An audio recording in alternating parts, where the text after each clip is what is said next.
Welcome to our first book club session.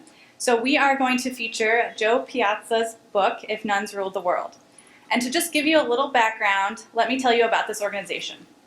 Panthers for Peace was a student-led organization that started in 2012 at Ohio Dominican. This year, the organization expanded and merged with the national Dominican Young Adults group, forming Dominican Young Adults Panthers for Peace Columbus chapter. Our mission and goal is to partner with the Dominican Sisters of Peace and the Ohio Dominican University Center for Dominican Studies to promote the study and practice of the Dominican charisms. Our group strives to bring together students of all backgrounds to broaden perspectives and engage the greater ODU community in efforts to spread the Dominican values. This book club series is an effort to bring together Dominican Sisters and Associates of Peace with students, alumni, faculty, staff, and community members of the Ohio Dominican community in celebration of National Catholic Sisters Week. With the generous support of a mini grant from National Catholic Sisters Week, we are thrilled to host this book club series to understand more deeply the great impact women religious have had on making a positive impact in our world around us. We are inspired by each of you here today and are really looking forward to journeying with you through this book and learning about each of your own personal stories. But first, we are extra thrilled to welcome a very special guest tonight, author of the book, Joe Piazza. Joe generously agreed to visit us here in Columbus and join us for our first book club meeting. All right, and now let us warmly welcome Joe. Hi. Thank you so much for having me. And since you guys are just starting on the book, I don't want to give away any spoilers or the very dramatic ending. Speaking of dramatic endings, one of the things that I just found out, I got an email from one of my friends, and apparently Shonda Rhimes, the creator of Grey's Anatomy, is now working on a pilot about Catholic sisters. I have no idea what it's going to be about.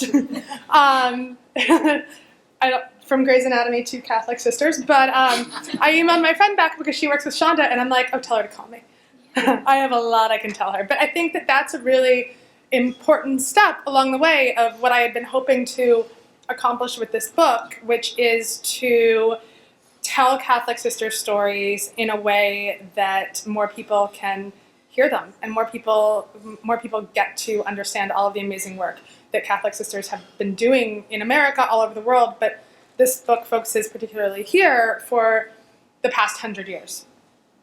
So since you guys are just kind of getting started on the book, I wanted to talk a little bit about how I started writing it and how this all came about. And so in 2008, I was a newspaper reporter at the New York Daily News, and I'd been covering everything. I started out as an intern at the New York Times and then became an entertainment columnist at the Daily News because that was the only job I could get, and I wanted to stay in New York City. And it was 2008, and I was covering Hollywood and the 2008 campaign at the same time. So I was on the campaign trail for Hillary Clinton and watching Britney Spears have a nervous breakdown. And it was a lot. It would have been a lot for any journalist. And I said, wow, I need a breather. I need to be doing something new with my brain. And so I started taking a couple of classes in religious studies, religious history, Catholic history at NYU. And those ended up turning into a full master's after a couple of years. And this was right around the time when social media was really starting to get exciting. So my master's thesis was on how religious people were using social media. And I started out with following priests, with Catholic priests, and then I got kind of bored. So then I started following Catholic sisters, and things got a lot more interesting. And there were sisters that were using social media in fascinating ways, and no one had taught them. They just figured it out themselves, which I later learned is the mantra of how Catholic sisters do everything. And there were sisters who were tweeting full rosaries every day, and sisters who were tweeting every inning of a Pittsburgh Pirates game. And I was like, wow, I want to get to know these ladies. And through that project, I learned about the Nuns on the Bus. And during the lead up to the 2012 campaign, I embedded myself with the Nuns on the Bus and got to know Sister Simone Campbell, and through Simone got to know so many other sisters. And people are constantly asking me, how did you find all these nuns? And I say, well, one nun led to another nun, and you guys are kind of the original social network. everyone just kept connecting me to people whose stories needed to be told. And so I went into my publisher and I said, I'm going to write a book about Catholic sisters. And they said, why? And I said, well, wait a second, let me tell you what they're doing. And I just told a couple of the stories, and they were floored the same way that I had been floored, because I had had no idea. And I was floored and I was saddened and I was shocked, because I'm like, why haven't these stories been told? And everywhere I go, that's the question people ask me. They're like, why don't I know about this? And I think the answer lies in the fact that sisters are so incredibly humble.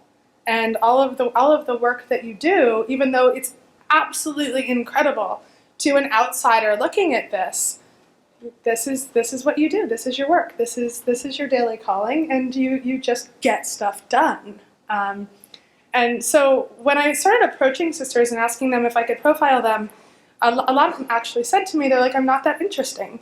Why would you want to write a book about me?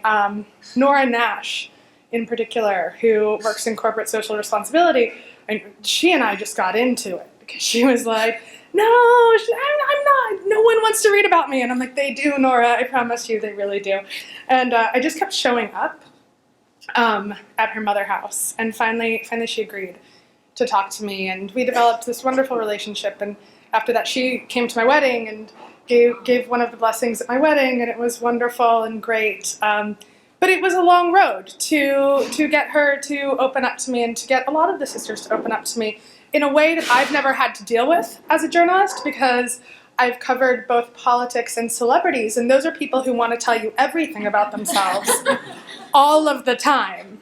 So this was probably the most challenging reporting project that I've ever taken on, and it was very different in a way too, because you're taught in journalism school and as a newspaper reporter not to get close to your subjects. And I say this all the time, these women became my friends. And I also let each and every one of them read their chapters before they went to print, because it was so important to me to be telling the right story and to make sure that I had all my facts right. So this is probably the best written book that I've ever published, because no one is better at grammar than Catholic sisters. I turned it into my publisher and they're like, we don't have to do anything. Thanks, Joe. Can we hire them for your next 3 books? Because you're terrible at commas. And it's true, I am. But more than anything, the process of writing this book as a woman in my late 20s, trying to figure out exactly what it was that I wanted to do next in my life, really helped change me in a lot of ways and helped me figure out what I wanted to do in the world. And I ended up leaving celebrity journalism while I was writing this book and moved over to Yahoo, where I launched Yahoo Travel, which was an online magazine that inspired people to travel around the world, do service, and essentially just make people's lives generally better. And I think I would have been scared to leave this very high-paying, very exciting celebrity journalist job had it not been for the sisters, who assured me that I was going to be doing the right thing and that I shouldn't be scared about doing something that felt better for me and for my life, and that was actually inspiring people.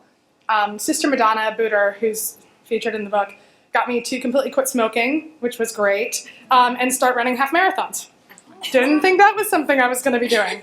And the whole process of figuring out who I was and what I wanted to do, I think also put me in a really great place to then I ended up meeting my husband, who's the greatest human I've ever met, and marrying him in 6 months and moving to the West Coast. So the sisters changed my life in these ways that have nothing and everything to do with the book. And I think from the young women that I've talked to that have read the book, that's what this book kind of inspires them to do. Because you see their paths and how they came to do these really inspiring and fulfilling jobs. And I don't think there's enough female voices out there or stories about women that tell us that we can do something that's fulfilling and meaningful for us and for the world, that doesn't necessarily focus on making a profit or having our name in bold-faced letters or having 100,000 Instagram followers. So I think each of these sisters is a great role model for everyone, but particularly for young women that are trying to figure out what exactly they can and should be doing as their next step. So that's a little bit about the book without giving too much away. But I'm happy to take any questions if anyone has questions before you guys get started. Yes? What made you choose the title? So the title was actually originally Bad Habit, What You Don't Know About Catholic Sisters. Not my idea.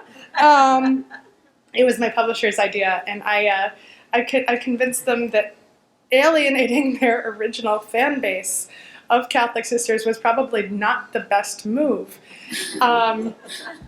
And so if Nuns Ruled the World came up, because I was having a talk with a couple of the sisters who were in the book, and they said something to me along the lines of, God, if we were just the ones running for office, we would fix all of this right now. And that was back in 2012, and I think about that every day as I watch Donald Trump campaign across the country, and I'm pretty, in between. I can see the Democratic, the Republican point of view, but I keep coming back to the fact that if sisters were ruling the world, it would be a much more efficient and fair and just place. And so that's where the title ended up coming from. I have a preface in the beginning of the book that says, of course I know the difference between the term sisters and nuns, but most of the world does not. So we went with nuns. I had Sister Simone Campbell's blessing because she said we did the same with nuns on the bus. It just makes more sense. It's good branding. So that's how we came up with the title.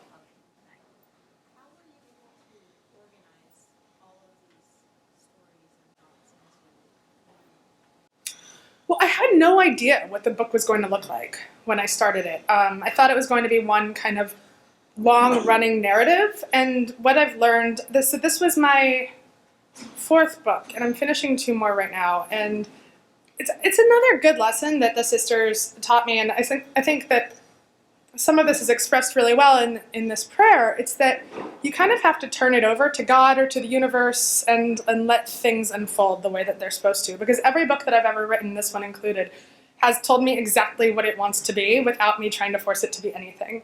And so I started writing this as a long-running narrative, as a really long, in-depth history of sisters from 2016 years ago to the present. And it was so boring. It was just, you guys, no one would have wanted to read this book. And then I decided just to let the sisters' voices come through in a really compelling, authentic, and honest way. And once I realized that was the right way to go, the book ended up writing itself. But I struggled so much with it for the first year when I thought, this is what this has to be. This is a very serious nonfiction book. And when I kind of just turned it over to God and to the universe, and I let the sisters really shine, which should have been the point from the very beginning, that's when it became a book that I think is a lot more readable and a lot more compelling. Do you see yourself continually writing about the sisters? That's the plan. That is the plan, yeah. So I got a little bit sidetracked. I drive my publisher and my agent crazy because I'm not this writer that writes about one thing and only writes about one thing. I get fascinated by lots and lots of different things, and they're like, oh God, what's she going to do next? And so I had to finish. I had a novel that came out last year, and I have 2 books that are due in May, and then I'm working on a sequel to If Nuns Ruled the World, which is it started out focusing on Africa, and I think I'm expanding it to the entire global South. So sisters working in Africa and South America, both American sisters that have gone there, but then also sisters that are native to those countries, because that's a really interesting story to tell as younger women are joining the ranks there, and what that means for women, and what that means generally for a society as that's happening. So I'm hopefully, and I want to tell a lot of this story online. So I've been talking to the Hilton Foundation about how can we continue to tell sister stories also here in America, and what could that look like, and traveling around and getting some oral history of sisters, because I've met so many on the road doing these kinds of events. And again, I just had to table it. Also getting married last year, I got busy moving across the country. So all of that should start back up again in September and October. Well, if that's it, I will leave you guys to book clubbing.